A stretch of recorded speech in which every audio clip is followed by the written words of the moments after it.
At 4:47 in the morning on October 25, 1944, Commander Ernest Edwin Evans stood on the bridge of the USS Johnston and watched the impossible become real. Through his binoculars, in the faint pre-dawn light off the coast of Samar in the Philippines, he could see the silhouettes of Japanese warships emerging from the darkness. Not destroyers, not cruisers, battleships, 4 of them, including the massive Yamato, the largest warship ever built, accompanied by 6 heavy cruisers and 11 destroyers. Evans lowered his binoculars and felt his heart, already weakened by a condition he had hidden from the Navy Medical Board for 6 months, skip a beat. The Japanese center force, which American intelligence had declared crippled and retreating, had instead steamed through San Bernardino Strait during the night and was now bearing down on the most vulnerable part of the American invasion fleet. Between this overwhelming force and the defenseless escort carriers of Taffy 3 stood exactly 7 destroyers and destroyer escorts. The Johnston displaced 2,700 tons and carried 5 5-inch guns. The Yamato displaced 72,000 tons and carried 9 18-inch guns, each capable of firing a shell that weighed more than an automobile. The mathematics were not merely unfavorable, they were apocalyptic. Evans was 36 years old, the son of a Cherokee mother and a white father, the first Native American to command a destroyer in the United States Navy. And in approximately 3 minutes he would have to make a decision that would either save thousands of lives or kill every man under his command. There was no third option. There was no time to wait for orders. There was only the enemy, closing at 25 knots, and the carriers behind him, slow and helpless, carrying the aircraft that were keeping Marines alive on the beaches. Evans turned to his officer of the deck and spoke in a voice that did not shake. Found general quarters. All hands to battle stations. This is not a drill. Ernest Edwin Evans was not supposed to be here. Born on August 13, 1908, in Pawnee, Oklahoma, he grew up in a world that had very specific ideas about where a half-Cherokee boy belonged, and commanding a United States Navy destroyer was not on that list. His father was a blacksmith who drank too much and worked too hard. His mother was a Cherokee woman who taught him that anger was a tool, not a weakness, and that the measure of a man was not what others thought of him but what he was willing to endure for something larger than himself. Evans entered the Naval Academy in 1927, one of the first Native Americans ever admitted, and spent for years being reminded by classmates, instructors, and the institution itself that he was different. He graduated in 1931, ranked in the top third of his class despite facing discrimination that would have broken men with less steel in their spines. His early career was unremarkable in the official records: duty on cruisers, routine assignments, steady promotions. But those who served with him remembered something else. They remembered a junior officer who would stand watch for exhausted sailors, who studied tactics with an obsessive intensity, and who once told a senior officer to his face that following stupid orders was not courage, it was cowardice dressed in uniform. That comment nearly ended his career. Instead, it marked him as someone willing to do what was right even when it cost him, and the Navy, despite its flaws, occasionally recognized that such men were valuable. By October 27, 1943, when Evans took command of the newly commissioned USS Johnston, he had 15 years of experience and a reputation that made some admirals nervous and others quietly hopeful. On the day of the Johnston's commissioning ceremony, Evans did something that naval tradition did not require and regulations did not encourage. He assembled the entire crew on the main deck, 273 men ranging in age from 18 to 45, and spoke to them without notes or prepared remarks. He told them that the Johnston would be a fighting ship, that she would seek out combat, not avoid it, that anyone who could not accept this should request a transfer immediately, with no shame and no consequences. He told them that he would never ask them to do anything he would not do first, and that if the ship went down, he would go down with her, because that was what command meant. He told them, in words that survivors would repeat 70 years later in interviews with historians, that this was going to be a journey into hell, and that they would either come out the other side as brothers or they would die as brothers. But they would not run, they would not surrender, and they would not disgrace themselves or the flag they served. When he finished, the crew stood in silence. Then someone in the back ranks began to clap, slowly at first, then others joined, and within seconds the entire crew was applauding. Not because Evans had said anything particularly eloquent, but because he had looked them in the eyes and told them the truth. No one requested a transfer. In the 11 months between commissioning and the Battle off Samar, Evans drove his crew with a relentlessness that bordered on cruelty. He ran gunnery drills until the 5-inch gun crews could fire 20 rounds per minute, double the Navy standard. He held damage control exercises at 3 in the morning, simulating fires, flooding, casualties, testing whether exhausted men could still function when adrenaline and training were all they had left. He trained the torpedo crews to reload in the dark, with half their equipment disabled, while wearing gas masks. The crew hated him for it, called him a tyrant, complained in letters home. Then they fought at Kwajalein and in Utah, took hits from shore batteries, lost men, and realized that Evans's drills were the only reason more of them had not died. After that, they stopped complaining. They still thought he was insane, but they trusted him absolutely. What the crew did not know, because Evans never told anyone except the ship's doctor, who he swore to secrecy, was that he had been diagnosed with a cardiac arrhythmia in April of 1944. The condition was degenerative, exacerbated by stress, and according to Navy medical regulations, should have resulted in his immediate removal from combat duty. Evans refused the recommended transfer.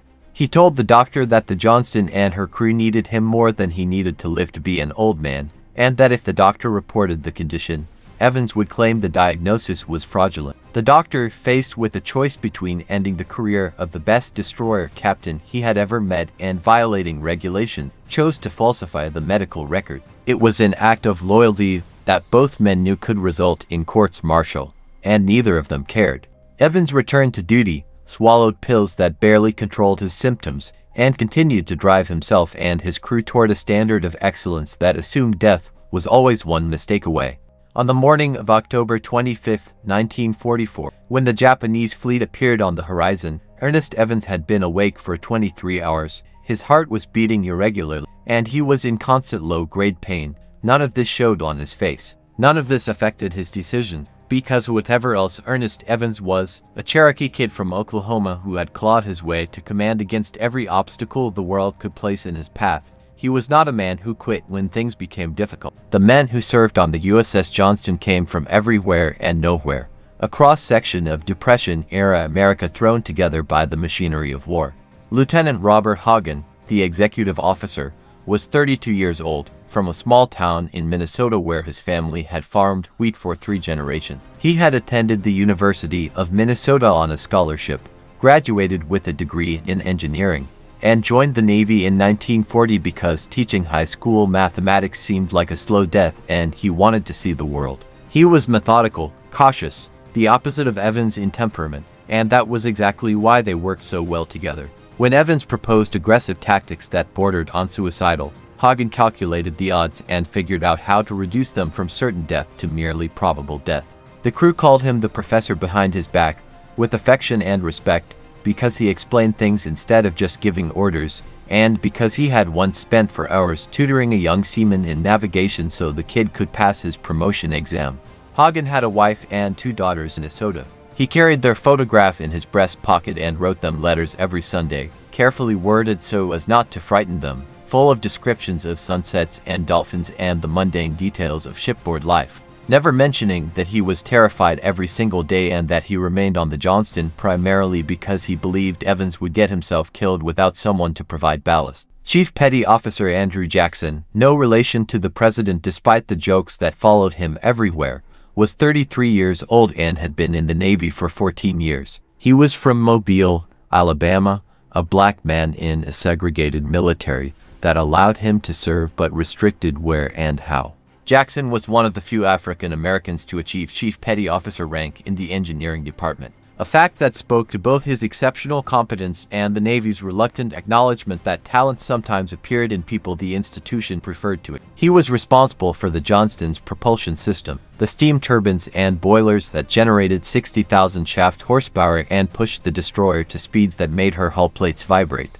Jackson knew every valve, every pipe, every gauge in the engine. He could diagnose problems by sound, could feel when machinery was running outside normal parameters, and could improvise repairs under conditions that would paralyze men who relied only on training manual. He was also, though few people knew this, deeply religious, a deacon in the Baptist church he attended whenever the Johnston was in port, and he prayed every morning not for his own safety but for the wisdom to do his job well enough that other men would survive. Jackson had survived 2 ship sinkings already in his Navy career, once when a submarine torpedoed his cruiser near Guadalcanal, and once when a destroyer he served on struck a mine off New Guinea. He believed, with the fatalism of someone who had seen too much, that he was destined to die at sea, and this belief made him calmer than most men in combat because he had already accepted the outcome and was focused only on doing his duty before it arrived. Ensign Robert Billy was 20 years old, from a farm in Kansas, and had been on the Johnston for exactly 7 months. He was tall, thin, earnest, with a face that still looked more boy than man despite the uniform and the rank insignia. He had joined the Navy in 1943 after his older brother was killed at Tarawa, driven by a combination of grief and rage and the inchoate sense that sitting out the war would be a betrayal. Billy served as a lookout and assistant navigation officer, positions that required good eyesight and attention to detail but not much combat experience, which was fortunate because he had almost none.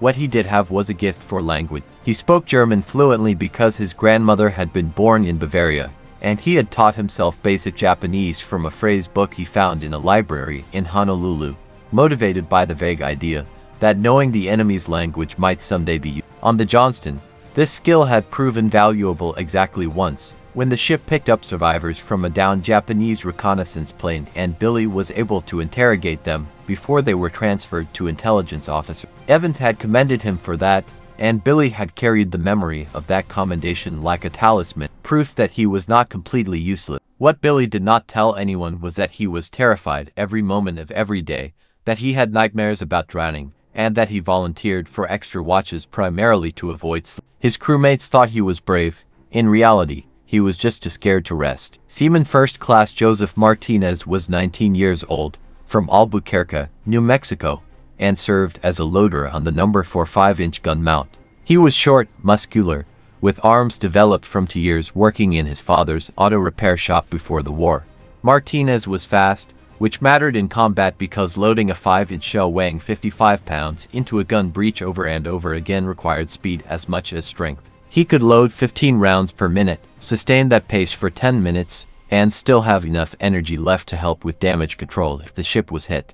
Martinez was also a gambler, running poker games in the crew quarters, taking baits on everything from boxing matches to how long Liberty would last in port. He won more often than he lost, not because he was lucky but because he counted cards and read people, skills he had learned from an uncle who made a living at casinos in Las Vegas. The money Martinez won, he sent home to his mother, who was raising 6 younger children after his father died of tuberculosis in 1942.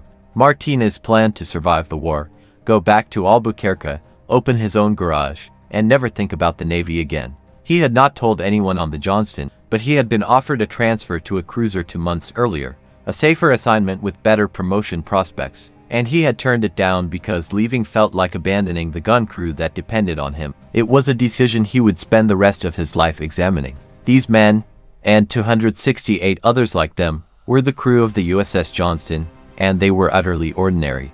They were farm boys and city kids, high school graduates and college dropouts, volunteers and draftees, men who had joined the Navy to see the world, or escape poverty or prove something to themselves. Most of them had never been in serious combat before Leyte Gulf. Most of them were scared most of the time.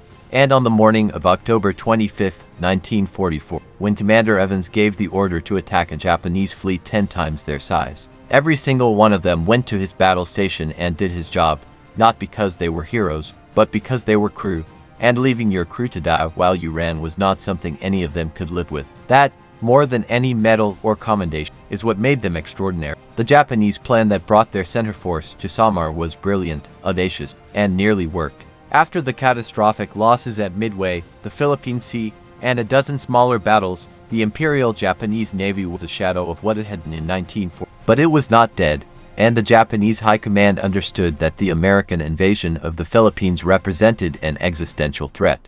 If the Philippines fell, Japan would be cut off from its oil supplies in the Dutch East Indies, its southern territories would be isolated, and the home islands would face starvation and industrial collapse. The invasion had to be stopped, even if stopping it required sacrificing every remaining warship Japan possessed. The plan, codenamed Shogo, divided the remaining Japanese fleet into 3 forces. The northern force, built around Japan's last operational carriers, would sail toward Luzon and act as bait, luring the American fast carriers away from Leyte Gulf. The southern force would approach through Surigao Strait from the south, and the center force, the most powerful of the three, would transit San Bernardino Strait and attack the invasion fleet from the north. The plan required precise timing, strict radio silence, and a willingness to sacrifice the carrier force, which had almost no aircraft left and existed primarily to be sunk. It also required the Americans to make a critical mistake. They did. On October 24, 1944, American submarines and aircraft detected the Japanese center force as it approached the Philippines from the west. The force was massive, 4 battleships including the Yamato and Musashi, 6 heavy cruisers, 2 light cruisers, and 11 destroyers, under the command of Vice Admiral Takeo Kurita. American carrier aircraft attacked the force repeatedly throughout the day, damaging several ships and sinking the Musashi, but failing to stop the advance. That evening, Admiral William Halsey, commanding the American Third Fleet, received reports that a Japanese carrier force had been spotted. Halsey faced a choice: remain near Leyte Gulf to guard the invasion fleet, or take his fast battleships and carriers north to destroy the Japanese carriers. He chose to go north. It was the decision that every instinct and doctrine told him to make. Carriers were the primary striking arm of naval warfare. Destroying the Japanese carrier force would eliminate a major threat. Remaining on defensive guard duty was not how you won wars, so Halsey sailed north with every battleship, every fleet carrier, and every heavy cruiser under his command, leaving Leyte Gulf protected only by the 7th Fleet's escort carriers and their screens. He sent a message to Admiral Thomas Kinkaid, commanding the 7th Fleet, informing him of this decision. Through a combination of communication failures and assumption, Kinkaid believed that Halsey had left a detachment of battleships to guard San Bernardino Strait. Halsey had not. The strait was undefended. At 2:30 in the morning on October 25th, Vice Admiral Kurita led the Japanese center force through San Bernardino Strait in complete darkness and without opposition. The American submarines and aircraft that should have been patrolling the area had been pulled away to support other operations. No one was watching. By 4 in the morning, Kurita's fleet was steaming south along the coast of Samar, moving at 20 knots, maintaining radio silence, preparing to fall upon the invasion fleet at dawn. The Japanese sailors, exhausted from days of air attacks, understood that this was likely a one-way mission. But they also understood that if they could sink enough American transports and cargo ships, they could strand American soldiers on the beaches without supplies, ammunition, or reinforcements, turning the invasion into a disaster that might buy Japan months or even years of continued resistance. It was worth dying for. Kurita's plan was simple: approach from the north, divide his force to envelop the Americans, and destroy everything in sight. He expected to face destroyers and possibly some cruisers. He did not expect significant resistance. At 6:45 in the morning, as the sky began to lighten, a lookout on the Yamato spotted masts on the southern horizon. Kurita assumed they were the outer screen of the invasion fleet. He was partially right. They were escort carriers of Task Unit 77.4.3, call sign Taffy 3, the northernmost of 3 escort carrier groups assigned to provide air support for the ground troops. Taffy 3 consisted of 6 escort carriers, 3 destroyers, and 4 destroyer escort. The carriers were the Fanshawe Bay, St. Lo, White Plains, Cullinan Bay, Kitchen Bay, and Gambier Bay. They were small, slow, barely armed, designed to carry aircraft for ground support mission, not fleet combat. The destroyers were the Johnston, Hull, and Harriman, each displacing around 2,700 tons. The destroyer escorts were even smaller: Samuel B. Roberts, Dennis, John C. Butler, and Raymond, displacing around 1,400 tons. Together, these 13 ships faced a Japanese force that outweighed them by a factor of more than 10 to 1 and outgunned them by an even larger margin. The escort carriers could make 17 knots at maximum speed. Kurita's battleships could make 27. The carriers' only weapons were single 5-inch guns mounted for anti-aircraft defense. The Yamato alone could fire 9 shells per salvo, each shell capable of destroying a carrier with a single hit. The mathematics were so lopsided that when Rear Admiral Clifton Sprague, commanding Taffy 3 from the Fanshawe Bay, first received reports of Japanese battleships, he assumed it was an identification. Then he looked through his binoculars and saw pagoda masts, the distinctive superstructures of Japanese battleships, emerging from the dawn haze. He realized, with a clarity that must have felt like ice water in his veins, that his entire task unit was about to be annihilated unless someone did something impossible. He grabbed the radio and broadcast an emergency message in the clear: no longer concerned about maintaining radio silence because secrecy was irrelevant. Were about to die. Enemy surface force attacking, require immediate assistance. And then, because there was nothing else to do, he ordered his carriers to run south at maximum speed, launch every aircraft they had, and pray.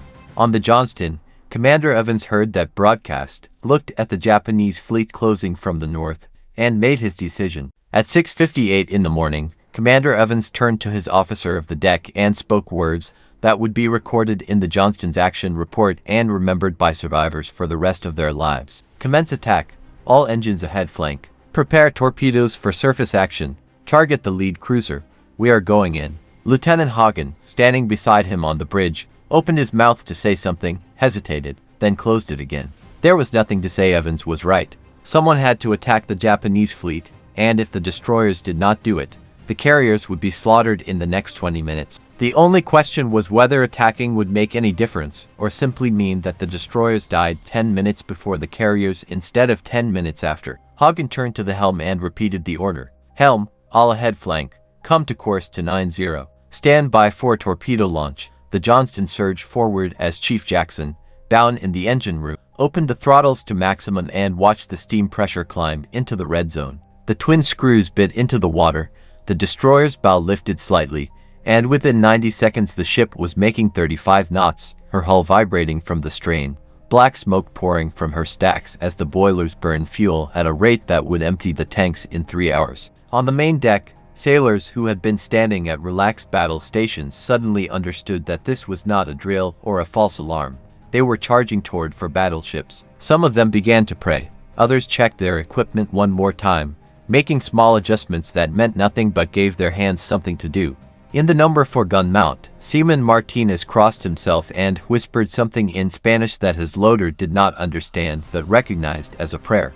The Johnston was not alone. Commander William Thomas, captain of the destroyer hull, saw Evans's charge and made the same decision. 30 seconds later, the hull was accelerating to attack speed, angling toward the Japanese formation from a slightly different vector. Commander Amos Hathaway, commanding the Heermann, followed within a minute. And then, incredibly, Lieutenant Commander Robert Copeland, commanding the tiny destroyer escort Samuel B. Roberts, pushed his ship to flank speed despite the fact that the Roberts displaced barely half what a fleet destroyer did and carried only to 5-inch. 4 ships, displacing a combined total of less than 9,000 tons, were charging toward a fleet that displaced more than 200,000 tons. No one had ordered them to attack. Admiral Sprague, commanding Taffy 3, was still trying to organize a defense when the destroyers began their runs. The decision to attack was made independently by 4 captains who looked at the situation and reached the same conclusion. Running was pointless because the Japanese were faster. Staying back to provide close escort was pointless because the carriers were doomed unless the enemy was disrupted. And attacking, even though it meant probable death, at least offered a chance to buy time, cause confusion, and maybe, just maybe, convinced the Japanese that they were facing a more significant force than they actually were. It was not a heroic decision in the Hollywood sense. It was a cold calculation that attacking gave a slightly better chance of survival than any alternative, combined with a visceral refusal to watch carriers burn without trying to do something about it.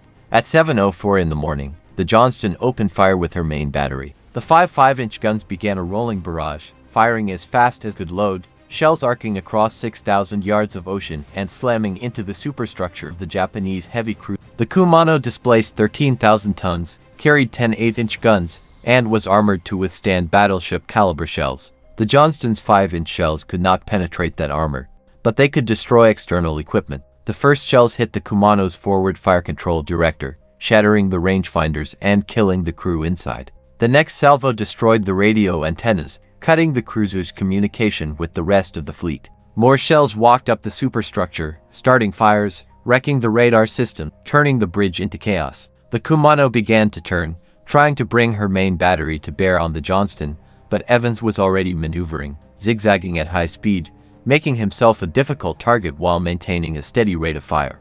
On the bridge, Ensign Billy, serving as a lookout, watched through binoculars as their shells hit home and felt a surge of exhilaration that immediately turned to terror as the Kumano's 8-inch guns fired back. The first salvo from the Kumano was a ranging shot, falling 200 yards short, throwing up geysers of water that soaked the Johnston's forward deck. The second salvo was over, passing 50 yards above the bridge with a sound like a freight train. The third salvo straddled the ship, shells hitting on both sides, close enough that the concussion shattered windows and knocked men off their feet. At 7:09 in the morning, Commander Evans made his critical decision. He had closed to within 10,000 yards of the Japanese formation, threading through a gap between the Kumano and a trailing destroyer, and he was now inside effective torpedo range. But launching torpedoes would commit the Johnston to a straight course for at least 30 seconds, making her an easy target for every enemy ship that could see her. If Evans waited for a better angle, the Japanese would reorganize and the opportunity would be lost. If he launched now, from a less than optimal position, some of the torpedoes might miss, but at least they would be in the water. Evans grabbed the intercom to the torpedo room. "Prepare to fire all torpedoes on my command. Set depth 10 feet. Spread pattern. Target the lead cruiser and anything behind her. Fire on my mark." He watched the range. 9,800 yards. 9,500. 9,000. The Johnston was now so close to the Japanese formation that he could see individual sailors on the enemy decks, see the details of their superstructures, see gun barrels tracking toward his ship. The Kumano fired again, and this time a shell hit, striking the Johnston's forward deck near the number 2 gun mount, punching through the thin plating and detonating inside. The explosion killed 3 men instantly and wounded 5 more. Fire broke out in the crew compartments. Smoke poured from the vents, and Commander Evans, his face expressionless, watched the range indicator tick down to 8,500 yards and spoke the order. "Fire torpedoes, all tubes." The Johnston shuddered as all 10 torpedo tubes released their weapon. The Mark 15 torpedoes, each weighing 3,000 pounds and carrying 800 pounds of Torpex explosive, hit the water and began their run toward the Japanese formation. They were set to travel at 46 knots, running at a depth of 10 feet, with a spread pattern designed to cover a wide area and maximize the chance of hitting some. Evans had aimed the spread at the Kumano and the ships behind her, gambling that even if the cruiser evaded, something else might blunder into the torpedo tracks. For 70 agonizing seconds, the torpedoes ran through the water, leaving wakes of white foam that were clearly visible in the morning light.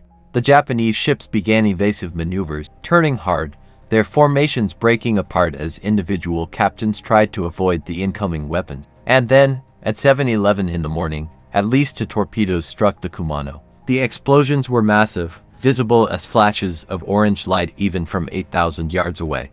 The Kumano's bow lifted out of the water, then crashed back down, her forward section engulfed in flames. She immediately lost speed, falling from 25 knots to 16, her forward engine room flooding, her steering damaged. Within 2 minutes, she had fallen out of formation entirely, trailing oil and listing 5 degrees to port, no longer a threat to anyone. Commander Evans allowed himself exactly 3 seconds of satisfaction. Then the Yamato opened fire, and satisfaction became irrelevant. The first indication that the Yamato had targeted the Johnston was not visual but auditory. The sound of 18-inch guns firing from 12,000 yards away is not something human beings are neurologically equipped to process. It is not a bang or a roar. It is a physical force that travels through the air as a compression wave, hitting the body before the brain can register what is happening. Men on the Johnston's deck felt their lungs compress, felt their ears pop, felt a pressure that made their teeth ache, and only then did they hear the sound. A bass roar so deep it was felt in bones rather than heard with ears. Commander Evans, standing on the bridge, had approximately 6 seconds between the muzzle flash and the impact to make a decision. He could turn into the shells, trying to present a narrow profile, which might reduce the chance of being hit, but would also slow the Johnston and make her a stationary target for the next salvo. He could continue on course and hope the Japanese rangefinders had miscalculated. Or he could turn away, presenting the ship's full beam, and try to open the range. Evans chose to turn away, gambling that speed and distance were better than evasion. He was wrong. The first salvo from the Yamato consisted of 3 shells, each weighing 3,200 pounds, each carrying 660 pounds of high explosive, each fired from a gun barrel 75 feet long at a muzzle velocity that bent the laws of physics. The shells traveled through the air in a flat arc, their trajectory so fast that they were barely visible, dark blurs against the morning sky. The first shell hit the water 50 yards off the Johnston's port quarter, detonating on impact and throwing up a column of water 100 feet high. The second shell hit the water 30 yards off the starboard beam. The third shell hit the Johnston. The shell struck the aft section of the ship, near the number 5 5-inch gun mount, punching through the deck armor as if it were paper. it did not detonate immediately. Armor-piercing shells are designed with delayed fuses, allowing them to penetrate deep into a ship's structure before exploding. This shell traveled through to decks, passed through the crew berthing compartment, and detonated in the aft engine. The explosion was cataclysmic. The engine room, a space measuring roughly 30 feet by 40 feet, was instantly filled with expanding gases at a temperature of over 3,000 degrees. The two machinist mates on duty, Petty Officer Second Class William Chen and Seaman Thomas Albright, were killed so quickly that their bodies were vaporized. The blast ruptured steam lines, shattered gauges, and tore machinery from its mountings. Superheated steam, escaping from broken pipes at 350 degrees and 600 pounds per square inch of pressure, filled adjacent compartments. 3 more men died from steam inhalation in the next 15 seconds. The Johnston's speed dropped from 35 knots to 12 in less than 10 seconds as the port engine went offline and the starboard engine lost steam pressure. On the bridge, Commander Evans felt the deck lurch beneath him. The intercom from the engine room was dead, replaced by a high-pitched squeal that meant the communication circuit had been destroyed. Evans grabbed the sound-powered phone, a backup system that required no electrical power, and called down to the forward engine. Chief Jackson's voice came back, strained but functional. "Captain, we have lost the aft engine. Total loss. No survivors. We are trying to reroute steam to the forward turbines, but we have multiple ruptures. I can give you maybe 15 knots, 17 if we bypass every safety system and accept that the boilers might explode." "Do it," Evans said. "Give me everything you have. If the boilers explode, we are dead anyway. Bypass everything. I need speed." Down in the forward engine room, Chief Jackson and his team began the most dangerous improvisation of their careers. The engine room was a maze of pipes, valves, turbines, and boilers, all connected by systems designed with multiple redundancies and safety cutoffs to prevent catastrophic failures. Jackson was now systematically disabling those safety, rerouting steam through pipes that were never meant to carry that much pressure, closing valves that were supposed to remain open, and opening valves that were supposed to remain closed. The temperature in the engine room climbed from 90 degrees to 120. Men stripped to their waists, their skin red from heat, their lungs burning from superheated air. One sailor, Fireman First Class Douglas Perry, collapsed from heat exhaustion and had to be dragged to a cooler compartment. But slowly, impossibly, the steam pressure began to climb. The starboard turbine, now receiving steam from both boilers through improvised routing, began to accelerate. The propeller shaft revolutions increased, and the Johnston, trailing smoke and listing 3 degrees to port, began to pick up speed. 12 knots, 14, 16, 17. At 7:14 in the morning, 90 seconds after being hit by an 18-inch shell, the Johnston was making 17 knots and turning south, trying to open the range from the Japanese fleet while her remaining guns continued to fire. It should have been impossible. Every engineering manual said it was impossible. Chief Jackson made it happen anyway, because the alternative was watching his ship die while he followed regulations. But the Johnston was no longer the only target. The destroyer's hull and Heermann had closed to within torpedo range and were launching their own attacks. The hull fired all 14 of her torpedoes at the battleship Congo, forcing the massive ship to turn away and lose position in the formation. The Heermann engaged 2 Japanese cruisers, her 5-inch guns firing at maximum rate, and succeeded in damaging the cruiser Chikuma's bridge, killing several officers. The little destroyer escort Samuel B. Roberts charged into the formation despite being armed with only 2 5-inch guns and 3 torpedoes, her captain apparently having decided that if he was going to die, he might as well die making it. The effect of these attacks was far greater than their actual damage. Vice Admiral Kurita, commanding the Japanese center force from the bridge of the Yamato, was faced with a tactical situation that made no sense. He had expected to encounter a few destroyers, providing a light screen for cargo ships and transports. Instead, he was being attacked by destroyers that were charging directly at his battleships, launching torpedoes with suicidal aggression, and fighting with a ferocity that suggested they were the vanguard of a much larger force. Kurita had been awake for 36 hours. He had been under continuous air attack for 2 days. His flagship had taken minor damage from bombs, and now, in the confusion of combat, with smoke screens obscuring visibility and reports coming in from multiple ships about torpedoes in the water and destroyers emerging from unexpected directions, he began to believe that he had not encountered escort carriers but fleet carriers, not destroyers but cruisers, and that the American trap had caught him instead of the other way around. It was a fatal miscalculation. At 7:23 in the morning, Kurita ordered his fleet to turn northwest, away from the escort carriers, to regroup and assess the situation. The order saved Taffy 3. It also gave the Johnston a brief, desperate chance to survive. Between 7:23 and 7:41 in the morning, the USS Johnston fought the strangest battle of her career, a running-gun duel against multiple Japanese destroyers while maneuvering to avoid Japanese cruisers and battleships, all while her engineering crew performed miracles to keep a crippled ship moving. Commander Evans had taken advantage of Kurita's temporary withdrawal to turn south, chasing after the fleeing escort carriers and trying to put himself between them and any Japanese ships that might resume the attack. It was a tactically sound decision and also completely insane, because the Johnston was now damaged, slow, and operating on one engine that could fail at any moment. But it kept his ship in the fight, and for Evans, that was the only thing that mattered.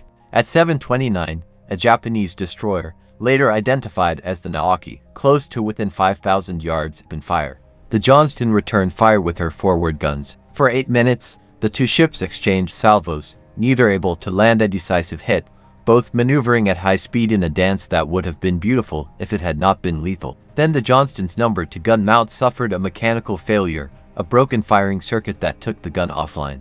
Evans now had 4 working 5-inch guns instead of 5. The odds, already terrible, got worse. At 7:36, 3 more Japanese destroyers joined the attack. The Johnston was now surrounded, taking fire from 4 directions, and running out of options. On the bridge, Lieutenant Hagen was coordinating the fire control, directing the remaining guns to engage the closest threats, while Ensign Billy plotted the positions of enemy ships and tried to find a gap in the encirclement. There was no gap. Commander Evans made a decision that would define the rest of the battle. Instead of trying to evade, he would charge directly at the nearest enemy destroyer, close the range to point-blank distance, and hope that aggression would create an opening. It worked, but not in the way he expected. The Johnston turned hard to port and accelerated toward the Naoki, closing the range from 5,000 yards to 3,000 in less than 2 minutes, her forward guns firing continuously.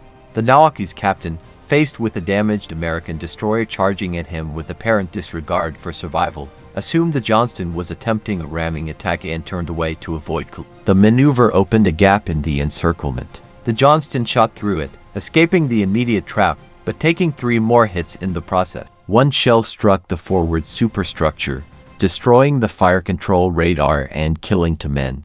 Another hit the base of the forward smokestack, tearing it loose and sending it crashing onto the deck, crushing a lifeboat and narrowly missing the number 3 gun mount. A third shell hit the bridge. The shell was a 6-inch high explosive round, fired from one of the pursuing destroyers at a range of 4,000 yards. It entered the bridge through the starboard window, passed through the chart table, and detonated against the port bulkhead. The explosion was relatively small, but in the confined space of the bridge, it was devastating. Shrapnel tore through equipment, shattered glass, and killed or wounded everyone in the compartment. Ensign Billy was killed instantly, a piece of shrapnel severing his carotid artery. Lieutenant Hagen was thrown against a bulkhead and suffered a broken collarbone and severe laceration. The helmsman, Quartermaster 3rd Class Raymond Lee, lost his left hand but somehow remained at the wheel, steering the ship with his right hand while blood poured from the stump of his left wrist. Commander Evans, standing near the chart table when the shell detonated, was hit by multiple fragments. One piece of shrapnel severed the index and middle fingers of his left hand. Another fragment embedded itself in his left shoulder. A third cut a deep gash across his forehead, filling his eyes with blood. Evans staggered, caught himself on the remains of the chart table, and for a moment could not see anything except red. He wiped the blood from his eyes with his right hand, looked around the bridge, saw Billy's body, saw Hagen struggling to saw Lee still at the helm with one hand, and made a decision that saved one's lives. He did not call for medical assistance. He did not pause to assess his injuries. He grabbed the helm with his remaining functional hand, standing beside Lee, and continued to steer the ship while shouting orders through the intercom with a voice that did not shake. Medical Corpsman 2nd Class David Torres reached the bridge 90 seconds later and found a scene that would haunt him for the rest of his life. Commander Evans was steering the ship with one hand while blood poured from his head and shoulder, soaking his uniform. Quartermaster Lee was standing beside him, still gripping the wheel with his remaining hand, his face white from blood loss. Lieutenant Hagen was on his knees, trying to tie a tourniquet around Lee's arm with one functional arm and clearly failing. Ensign Billy's body lay in the corner, already beyond help. Torres had trained for this, had practiced triage under simulated combat conditions, but no simulation prepared you for the reality of a bridge that looked like an abattoir. He went to Commander Evans first, because Evans was the captain, and if Evans died, the ship would lose cohesion. Evans shoved him away. "Take care of Lee and Hagen first," Evans said. "I am still functional." Torres hesitated, then obeyed, because arguing with the captain, who was clearly in shock and might collapse at any moment, was pointless. He applied a proper tourniquet to Lee's arm, stopping the bleeding, then injected him with morphine. Then he moved to Hagen, bandaged his shoulder, and improvised a sling. Only after that did he turn back to Evans. The captain was still standing, still steering, still giving orders, but his face was gray and his breathing was labored. Torres quickly bandaged the head wound, tied off the severed fingers, and applied a pressure dressing to the shoulder wound. "Evans, you need to go below to the aid station," Torres said. "You have lost a lot of blood." "Not until this fight is over," Evans replied. "Now get off my bridge and help someone who needs it more than I do." Torres left, because there were wounded men all over the ship, and a captain who refused medical treatment was a problem he could not solve. At 7:54 in the morning, the situation changed again. The Japanese center force, after regrouping and reassessing, had realized that the American fleet carriers they were supposedly engaging were actually escort carriers, small and lightly defended. Vice Admiral Kurita ordered his ships to resume the attack, and the Japanese formation turned south again, accelerating toward Taffy 3. The escort carriers, having fled south at their maximum speed of 17 knots for the past hour, had bought time for their aircraft to rearm and launch, but they were still slower than the Japanese battleships and cruisers. Within 20 minutes, the battleships would be within range to begin systematically destroying the carriers one by one. Admiral Sprague, commanding Taffy 3, broadcast another emergency call for assistance. He also ordered his remaining destroyers and destroyer escorts to make one final torpedo attack, a last-ditch effort to disrupt the Japanese advance long enough for airstrikes to arrive. The Johnston, despite being damaged, low on ammunition, and operating on one engine, was still afloat and still had a crew willing to fight. Commander Evans heard Admiral Sprague's order and did not hesitate. He turned the Johnston north, directly toward the approaching Japanese fleet, and called down to the torpedo room. The voice that came back was not what he expected. "Captain, this is Gunner's Mate 2nd Class Patterson. Lieutenant Kowalski is dead, sir. Took a shell fragment in the last attack. I am senior man in the torpedo room now. We have no torpedoes left, sir. We expended all 10 during the first attack." "Understood," Evans said. "Then we will attack with guns. All remaining gun mounts, prepare to engage surface targets. We are going back in." The Johnston was not alone.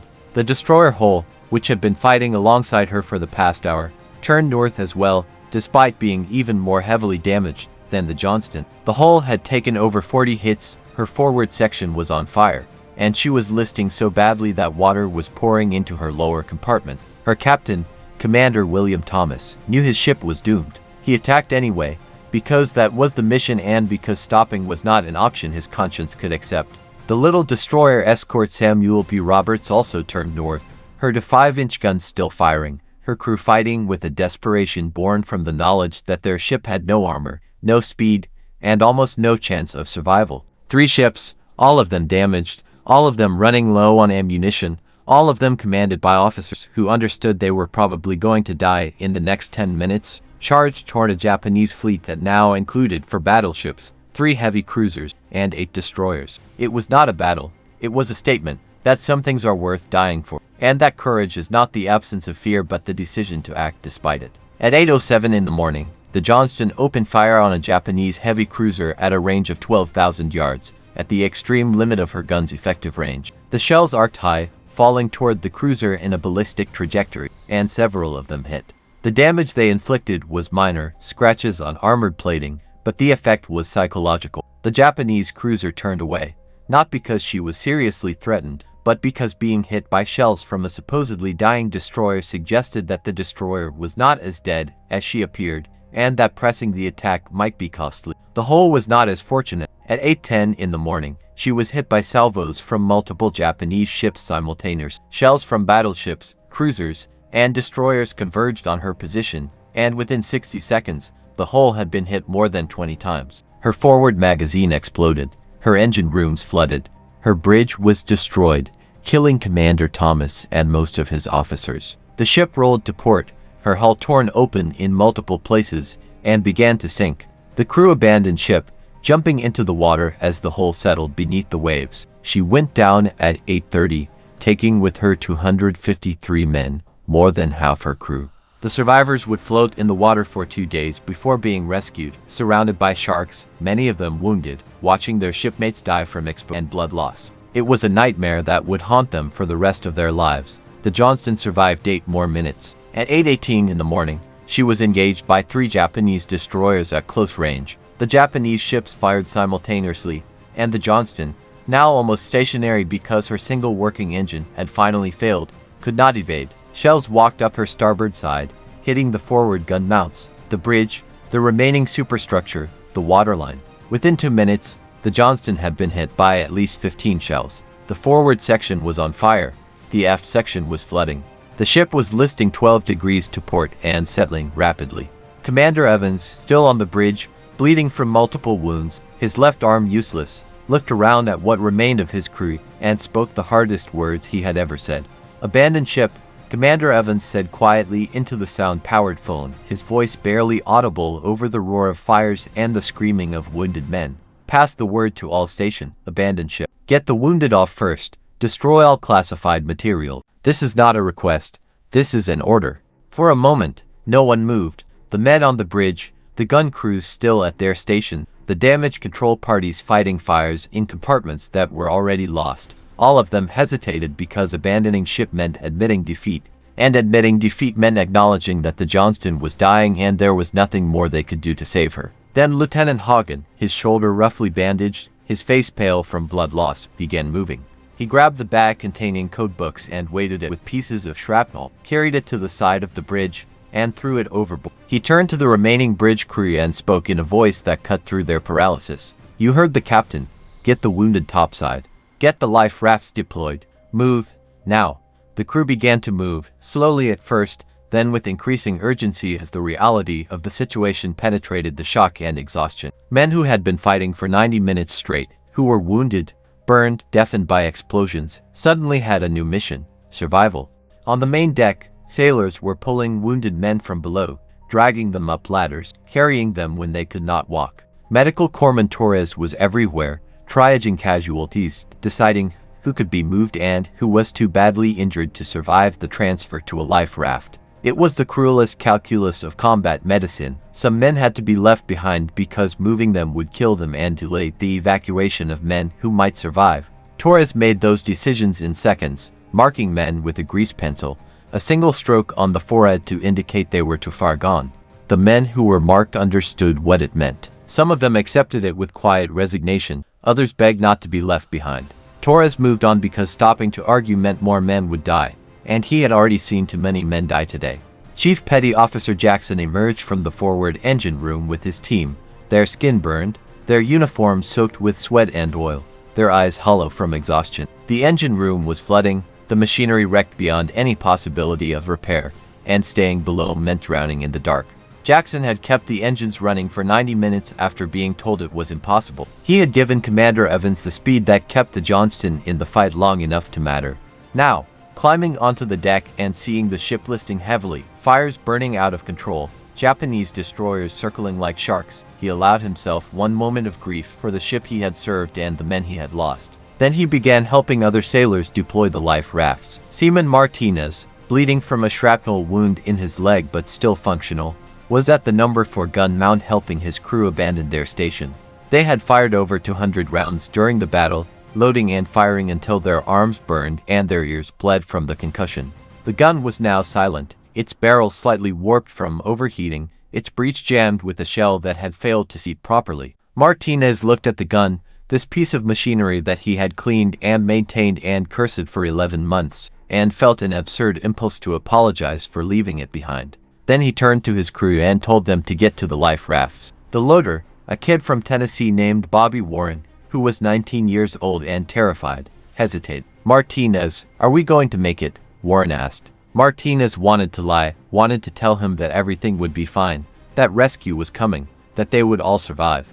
Instead, he told the truth. "I do not know, Bobby. But staying here means we definitely do not make it. So move. They moved, climbing down to the main deck, joining the stream of sailors heading for the side of the ship where life rafts and floater nets were being deployed. The Johnston was settling rapidly now, her bow rising as the stern filled with water, her list increasing to 15 degrees. Men were sliding across the deck, grabbing railings, helping each other toward the relative safety of the rafts. Some of them were praying, some were silent, all of them were moving, because staying meant going down with the ship. Commander Evans was the last man on the bridge. He had sent everyone else down, including Quartermaster Lee, who had protested and had to be physically ordered off the bridge by Lieutenant Hagen. Evans stood alone in the wreckage, looking at the ship he had commanded for 11 months, the ship he had promised would be a fighting ship, the ship that had done exactly what he had asked of her and was now dying because of it. He thought about the men he had lost, 19 dead in the initial hits, more lost during the running battle, men whose names he knew, whose families he had met, whose deaths he would carry for the rest of his life, however long that might be. He thought about the mission, whether they had accomplished anything, whether the sacrifice had mattered. The escort carriers were still afloat. The Japanese had been delayed. Aircraft from other task units were arriving, bombing and strafing the enemy fleet, forcing them to withdraw. The invasion would continue.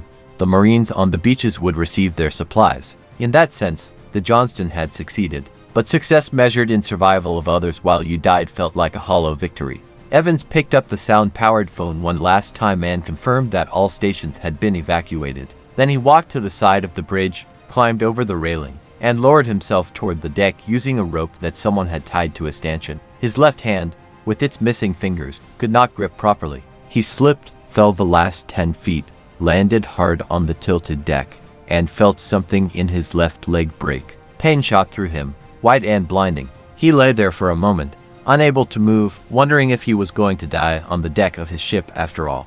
Chief Jackson found him. The chief had been making a final sweep of the deck, checking for anyone left behind, and saw Evans lying near the base of the bridge superstructure. He ran over, assessed the situation in a glance, the broken leg, the bleeding shoulder, the gray pallor that indicated shock, and made a decision. He picked Evans up, ignoring the captain's protests, carried him across the tilted deck, and half lowered, half dropped him into a life raft that was already overloaded with wounded men. "Get him away from the ship," Jackson shouted to the sailors in the raft. "Paddle." Now, the raft began to move, pulled away from the Johnston by men using their hands as paddles because the actual paddles had been lost. Evans tried to sit up, tried to say something about going back for more men, but Jackson was already gone, heading back toward the ship to check for survivors. The raft drifted 50 yards away, then 100, then 200, and at 8:27 in the morning on October 25, 1944, the USS Johnston rolled to port, her deck vertical, and slid beneath the waves. She went down bow first, her stern rising high into the air, her propellers still visible, her flag still flying. Men in the life rafts and floater nets watched in silence as the ship disappeared, leaving only bubbles and debris and the smell of oil. Some of them saluted, some wept. Most were too exhausted to do anything but stare at the empty water where their ship had been. The Johnston was gone. But they were alive, floating in the Pacific, surrounded by debris and sharks and the distant sound of naval gunfire as the Japanese fleet retreated under air attack. They had no food, no water, limited medical supplies, and no idea when or if rescue would come. All they had was each other and the knowledge that they had fought a battle that should have killed them in the first 5 minutes, and they had survived for 90. The water off Samar was warm, over 80 degrees, which sounds pleasant until you realize that floating in 80-degree water for hours causes hypothermia almost as quickly as cold water, just more slowly and with more suffering along the way. The survivors of the Johnston, approximately 150 men out of a crew of 270, clung to life rafts, floater nets, and pieces of debris and waited. They waited through the rest of October 25th as the battle off Samar continued around them, Japanese ships retreating under continuous air attack, American ships searching for survivors but unable to stop and pick them up while the battle was still ongoing. They waited through the night, floating in darkness, listening to the sounds of men dying from wounds that had seemed survivable during daylight but became fatal when shock and blood loss accumulated over hours. They waited through October 26th as the sun rose and burned them, their skin blistering, their lips cracking, their tongues swelling from thirst. Some men drank seawater despite knowing it would kill them faster, because the thirst was unbearable and dying later seemed preferable to suffering now. They waited through another night, the second night, when more men died and their bodies had to be pushed away from the rafts because there was no way to carry them, and keeping corpses in the rafts was both practically and psychologically unbearable. Commander Evans spent those 2 days in and out of consciousness. His broken leg had been roughly splinted by Chief Jackson using pieces of wood scavenged from debris. His shoulder wound had been rebandaged by Corpsman Torres, who had stayed with the captain's raft despite being needed elsewhere because someone had to keep Evans alive. His missing fingers were infected, his head wound had reopened twice, and his heart condition, the arrhythmia he had hidden from the Navy for 6 months, was getting worse under the stress and dehydration. Torres did not think Evans would survive. He told Lieutenant Hagen this quietly during the first night, when Evans was unconscious and could not hear. Hagen, floating in the same raft with his broken collarbone and a dozen other wounds, looked at Evans's gray face and made a decision. If the captain dies, we do not tell the men until after we are rescued. They need to believe he is going to make it, because if they lose hope, more of them will die. Torres agreed, and for the next 2 days, whenever someone asked how the captain was doing, Torres lied and said he was stable. It was a necessary lie, the kind that saves lives by preserving morale, and Torres never regretted it even though he hated lying. Seaman Martinez spent the 2 days in a floater net with 6 other men, including Bobby Warren, the young loader, who had asked if they were going to make it. Warren had a broken arm and a concussion, and he kept asking the same questions over and over, evidence of head trauma that Torres would have treated if he had been in that net instead of with Evans. Martinez answered Warren's questions patiently, each time as if it were the first time, because that was what you did for crew. On the afternoon of October 26th, a shark appeared, a large one, circling the floater net and occasionally bumping against the ropes. The men in the net froze, knowing that thrashing would attract the shark and that they had no weapons, no way to defend themselves. The shark circled for 20 minutes, its dorsal fin cutting the water, its body occasionally visible as a dark shape beneath them. Then it lost interest and swam away. Martinez did not relax until the shark had been gone for an hour, and even then, he kept watching the water, knowing the shark could come back, knowing there were more sharks, knowing that every hour they spent in the water increased the chance of attack.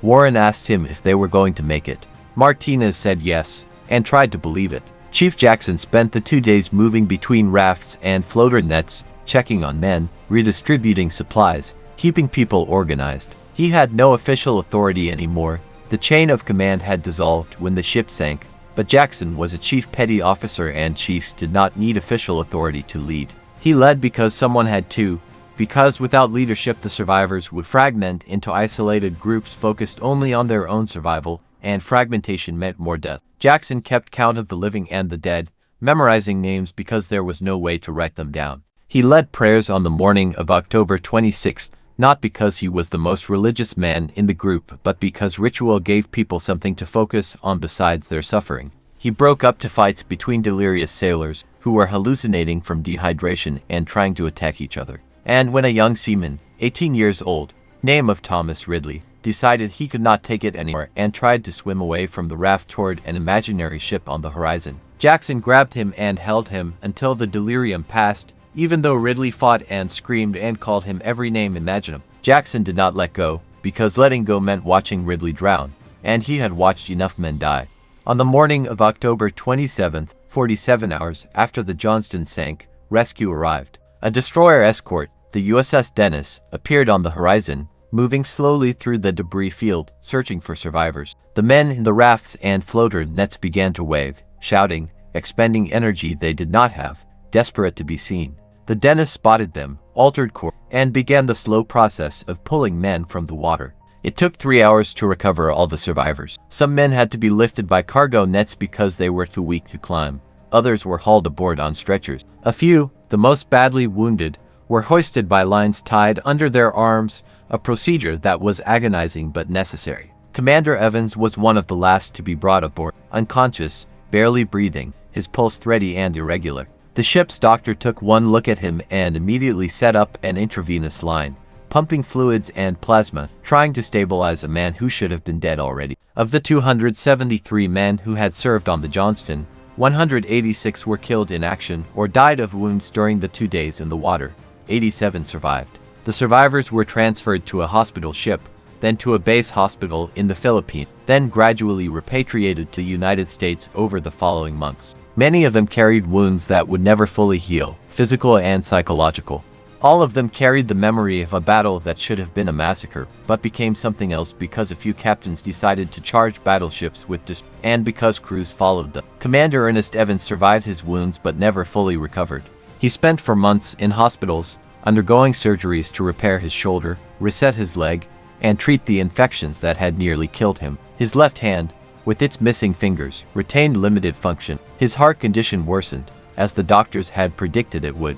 In March of 1945, he was medically retired from the Navy with the rank of commander, awarded the Medal of Honor for his actions during the Battle off Samar, and sent home to Oklahoma. The citation for his Medal of Honor described his attack on the Japanese fleet as one of the most courageous actions in naval history, and used words like intrepid, valorous, and inspiring.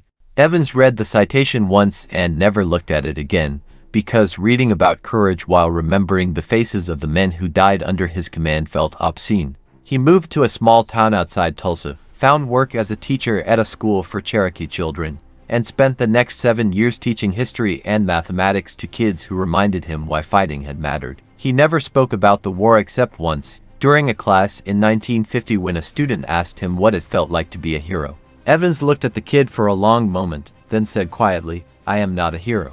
The men who died on the Johnston were heroes. I am just someone who survived." The student, sensing that he had crossed a line, never asked again. Evans died on May 1, 1952, at the age of 43, from heart failure. He collapsed while teaching a class, was rushed to a hospital, and died 2 hours later. At his funeral, 7 men in Navy uniforms appeared, survivors of the Johnston, men who had traveled from across the country to be there. They stood in silence as Evans was buried with military honors, a Cherokee veteran who had proven that courage and leadership were not determined by race or background but by character. One of the survivors, Lieutenant Robert Hagen, spoke briefly at the graveside. He said that Evans had been the best captain he ever served under. Not because Evans was fearless, but because he was terrified and did his duty anyway, and that was the difference between a hero and a fool. Then Hagen saluted, and the other survivors saluted, and they walked away because there was nothing more to say. Evans's Medal of Honor was placed in a museum in Oklahoma, alongside a photograph of the Johnston and a plaque describing the battle off Samar. For decades, it gathered dust, visited by occasional history enthusiasts but largely forgotten by a nation that had moved on to new wars and new crises. The other survivors of the Johnston scattered across America, carrying the battle with them. Lieutenant Hagen returned to Minnesota, became a teacher like Evans, and spent 30 years explaining physics to high school students who had no idea their teacher had once charged battleships in a destroyer. He died in 1986, at the age of 75, surrounded by family. Chief Petty Officer Andrew Jackson returned to Mobile, worked as a mechanic, and became a deacon in his church, leading services and counseling veterans who struggled with their own demons. He survived 3 ship sinkings and lived to be 82, dying peacefully in his sleep in 1997, one of the last survivors of the Johnston. Seaman Joseph Martinez returned to Albuquerque, opened his garage as he had planned, and became successful enough to put all 6 of his siblings through college. He never spoke about the war to his family, but once a year, on October 25th, he closed the garage and spent the day alone, remembering. He died in 2007, at the age of 82. Bobby Warren, the young loader who kept asking if they were going to made it. He returned to Tennessee, married his high school sweetheart, had 4 children, and worked as a machinist for 40 years. He suffered from PTSD, though that term did not exist yet, and had nightmares about drowning for the rest of his life. But he lived, and his children lived, and his grandchildren lived, and none of them would have existed if the Johnston had not bought those 90 minutes on October 25, 1944. Medical Corpsman David Torres returned to Texas, used the G-bill to become a doctor, and spent 40 years practicing rural medicine in communities that could not afford fancy hospitals. He saved thousands of lives over his career, but he never forgot the men he could not save on the Johnston, the ones he had marked with a grease pencil and left behind because moving them would have killed others. He carried that guilt until he died in 2011, at the age of 89, despite the fact that every rational analysis said he had made the right decisions. Trauma does not care about rational analysis. Quartermaster Raymond Lee, who steered the ship with one hand after losing the other, underwent multiple surgeries to fit a prosthetic hand, learned to write left-handed, and became a librarian in California. He spent decades helping people find books, organizing information, creating order from chaos, perhaps because creating order was the opposite of what he had experienced in combat. He died in 1993, at the age of 70. None of these men considered themselves heroes. They considered themselves survivors, lucky to be alive when so many were not. And they carried that survivor's guilt like a weight that never lightened. They did not talk about the war much, did not attend reunions for decades, did not want to relive the worst moments of their lives. But they remembered. They always remembered. The USS Johnston was officially stricken from the Naval Register on November 3, 1944, 9 days after she sank. In the bureaucratic language of military record-keeping, she was listed as lost due to enemy action. Her wreck location recorded as approximately 11 degrees north latitude, 126 degrees east longitude, depth unknown. For the next 75 years, the Johnston lay on the bottom of the Philippine Sea, her hull slowly corroding, her guns silent, her crew's sacrifice remembered by a shrinking number of veterans and military historians but largely forgotten by the general public. The Battle off Samar, despite being one of the most extraordinary naval actions in history, was overshadowed by larger battles, bigger ships, more famous commanders. The Johnston and her sister ships became footnotes in history books, a paragraph or two in chapters about the Philippines campaign. Their story compressed into phrases like heroic destroyer charge and desperate defense that flattened the complexity and terror and humanity of what actually happened. But some people refused to let the story die. In 1969, a naval historian named James Hornfisher began researching destroyer actions in the Pacific and came across the action reports from October 25, 1944. He was struck by the sheer audacity of the attack, destroyers charging battleships, and began interviewing survivors. The survivors were reluctant to talk at first, but Hornfisher was patient and persistent, and gradually they opened up.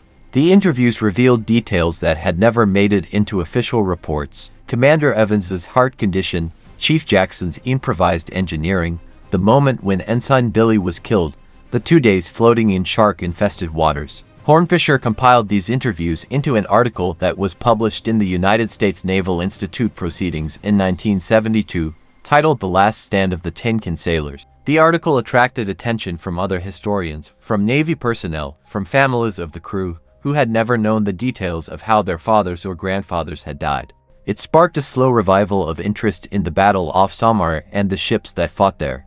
In 1983, a group of survivors organized the first official reunion of Johnston crew members. 23 men attended, out of the 87 who had survived the sinking. They gathered in San Diego, toured a modern destroyer, and spent 3 days telling stories, comparing memories, filling in gaps in each other's recollection. It was cathartic and painful in equal measure, reopening wounds that had scabbed over but never fully healed. One survivor, a man who had not spoken about the battle to anyone, including his wife for 38 years, broke down crying during a dinner and had to be helped from the room. But afterward, he said it was the first time since 1944 that he felt like someone and that alone made the pain worthwhile. The reunions continued annually, the attendance slowly declining as age and death thinned the ranks. The last reunion was held in 2015, attended by 3 survivors, the youngest of them 91 years. They posed for photographs, shook hands with Navy officers who thanked them for their service, and went home knowing it would be the last time they gathered as crew. In 2019, a deep-sea exploration team led by Victor Vesovo located the wreck of the USS Johnston at a depth of 6,156 meters, making her the deepest shipwreck ever discovered. The team used a submersible equipped with cameras and sonar to survey the wreck, capturing images of the hull, the gun mounts, the bridge where Commander Evans had stood, all of it preserved in the cold, dark water of the Philippine Trench. The photographs were haunting, the ship's bow section still largely intact, her guns still pointed forward as if ready to fire, her hull number 557 still visible on the bow. The discovery made international news, sparked renewed interest in the battle off Samar, and brought the story of the Johnston to a generation that had no living memory of World War II. Documentaries were made, books were written, museum exhibits were created. The Navy designated the wreck site as a war grave, protected from salvage and disturbance, a memorial to the 186 men who went down with the ship. In 2021, one of the last 3 surviving crew members, A man named Robert Billy Jr., named after the ensign who died on the bridge, watched footage of the wreck and wept, saying that he had wondered for 76 years what the ship looked like down there, and now he knew, and it was both beautiful and terrible. The Battle off Samar, fought on October 25, 1944, lasted approximately 2.5 hours and involved forces so mismatched that the outcome should have been a foregone conclusion. A Japanese fleet, including 4 battleships, 6 heavy cruisers, 2 light cruisers, and 11 destroyers attacked an American force consisting of 6 escort carriers, 3 destroyers, and 4 destroyer escort. The Japanese had overwhelming advantages in firepower, armor, speed, and numbers. They should have annihilated Taffy 3 in 30 minutes, sunk the carriers, and proceeded to destroy the invasion fleet in Leyte Gulf, potentially turning the entire Philippines campaign into a disaster. Instead, the Japanese inflicted moderate damage, sank 1 escort carrier, 2 destroyers, and 1 destroyer escort, and then retreated after 2 hours of combat, convinced they were facing a much larger force. The Americans lost over 1,000 men, including the crews of the sunken ships, but saved the invasion fleet and maintained control of Leyte Gulf. The disparity between what should have happened and what actually happened is explained by 3 factors: aggressive attacks by destroyers that disrupted Japanese formation, constant airstrikes from escort carrier aircraft that damaged Japanese ships and forced evasive, and catastrophic failures of Japanese command and communication that led Vice Admiral Kurita to make decisions based on false assumptions. But the deeper explanation is psychological. The Japanese commanders were exhausted, had been under continuous air attack for days, and when faced with suicidal destroy charges, they assumed they had blundered into a trap rather than recognizing it as an act of desperation. The American commanders and crews, faced with certain death if they did nothing, chose to attack because attacking at least gave them a sense of agency, a feeling that they were doing something rather than passively waiting to be killed. This decision, made independently by multiple destroyer captains including Ernest Evans, Robert Copeland, and William Thomas, was not heroic in the sense of being fearless. It was heroic in the sense of being terrified and acting anyway, of choosing to do something that mattered even if it cost everything. The Johnston's attack did not sink any battleships. Her torpedoes damaged 1 cruiser, her guns damaged another, and her presence forced multiple Japanese ships to take evasive action that broke their formations and wasted time. In isolation, those achievements seem minor, but in the context of a battle where minutes mattered, where every delay gave aircraft more time to attack and carriers more time to escape, those 90 minutes that the Johnston and her sister ships bought were the difference between disaster and survival. Historians have compared the battle off Samar to other historical last stands: Thermopylae, the Alamo, Rorke's Drift, battles where small forces held against overwhelming odds and bought time for larger strategic objectives. The comparisons are apt but also incomplete, because those historical battles were defensive actions where the smaller force held a position and waited for the enemy to attack. The battle off Samar was offensive. The destroyers did not wait for the Japanese to close and fight on defensive. They charged. They attacked ships 10 times their size with weapons that could barely scratch heavy armor. They did it knowing they would probably die. And they did it anyway because the mission required it and because their sense of duty outweighed their instinct for self-preservation. That kind of aggression, that willingness to attack when every tactical manual says you should defend or retreat, is rare in military history. It requires a combination of leadership, training, and moral courage that cannot be manufactured or faked. Commander Evans and the captains of the other destroyers possessed that combination, and their crews trusted them enough to follow. And together they accomplished something that should have been impossible. The battle off Samar also revealed uncomfortable truths about military planning and risk. Admiral Halsey's decision to leave San Bernardino Strait unguarded was a calculated gamble that almost ended in catastrophe. If the destroyers had not attacked, if Vice Admiral Kurita had pressed his advantage instead of retreating, if the escort carrier aircraft had been less effective, the outcome could have been drastically different. Halsey was criticized after the battle, defended himself by arguing that destroying the Japanese carriers was more important than defensive guard duty, and spent the rest of his life debating whether he had made the right decision. The debate continues among historians to this day. But what is not debatable is that the men of Taffy 3 paid the price for decisions made by commanders who were not present during the battle, and they paid it without hesitation or complaint because that is what military service. They were given an impossible mission, they executed it to the best of their ability, and nearly 2,000 of them died doing so. Their sacrifice deserves to be remembered not as an abstract strategic maneuver, but as a human cost. Faces and names and families, men who had lives and dreams and futures that ended in the dark water off Samar. The story of the USS Johnston and the battle off Samar matters not because it is inspiring, though it is, and not because it is dramatic, though it certainly is that as well. It matters because it reminds us that history is made by ordinary people placed in extraordinary circumstances. People who are scared and flawed and uncertain, but who choose to act anyway because not acting. Commander Ernest Evans was not a perfect man. He was stubborn, sometimes reckless. He pushed his crew too hard, and he concealed a medical condition that should have disqualified him from command. But when the moment came, when the Japanese fleet appeared and he had to choose between running and fighting, he chose to fight knowing it would probably kill him, because fighting was what the mission required and because his sense of duty was stronger than his fear. That choice saved thousands of lives. It also killed him, slowly, over the 7 years between the battle and his death, his heart failing, his body breaking down, his mind carrying the weight of the men he lost. Was it worth it?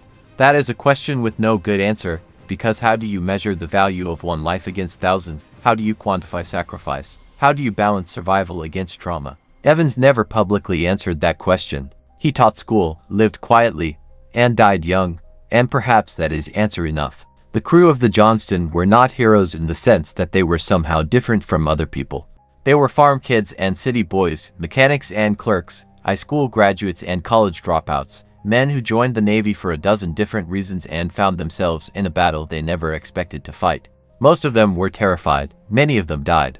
The ones who survived carried wounds, physical and psychological, for the rest of their lives. But they did their jobs. They manned their stations, fired their guns, fought their fires, helped their wounded, and when the ship went down, they helped each other survive. That is not exceptional courage. That is ordinary people being loyal to each other in the worst possible circumstances, and that kind of loyalty is more valuable and more rare than any tactical brilliance or strategic planning. The Johnston sank because she was hit by overwhelming firepower while fighting a battle she could not win. But her crew survived, at least some of them, because they refused to abandon each other. That matters. That is worth remembering. The lesson of the Johnston is not that war is glorious or that sacrifice is always rewarded. The lesson is that when ordinary people are asked to do extraordinary things, some of them rise to the challenge, and their actions ripple forward through time in ways they never see. The Johnston bought 90 minutes. Those 90 minutes allowed escort carrier aircraft to launch more strikes, which damaged Japanese ships, which delayed their advance, which allowed more American ships to escape, which meant more supplies reached the Marines on the beaches, which meant the invasion succeeded, which meant the Philippines were liberated, which meant the supply line to Japan's southern territories was cut, which shortened the war. None of the men on the Johnston saw that chain of causation. They saw only the immediate moment, battleships approaching, carriers fleeing, a decision to attack. But the decision mattered, and the consequences echoed through history, and that is why we remember. Not because the Johnston was a famous ship or because her crew were famous men, but because they did something that mattered when it mattered most. In 2025, 81 years after the battle, there are no living survivors of the USS Johnston. The last crew member died in 2023, at the age of 98, taking with him the final first-hand memories of what it felt like to stand on that deck, to hear those guns, to watch that ship sink. What remains are photographs, documents, action reports, interviews recorded decades ago, and a wreck lying 6,000 meters down in the Philippine Sea, silent and dark, a monument to courage that no one visits because the depth is too great and the pressure too extreme. What remains are stories, passed from historians to readers, from teachers to students, from one generation to the next, growing less detailed with each retelling but never quite disappearing because some stories are too important to let die. The Johnston was a destroyer, 2,700 tons of steel and machinery, built in a shipyard, commissioned in 1943, sunk in 1944. But she was also a crew, 273 men who lived and fought and in many cases died together, who trusted each other when trust was the only thing they had, who faced impossible odds and fought anyway because that was their job and because they believed it mattered. They were right, it mattered then, it matters now.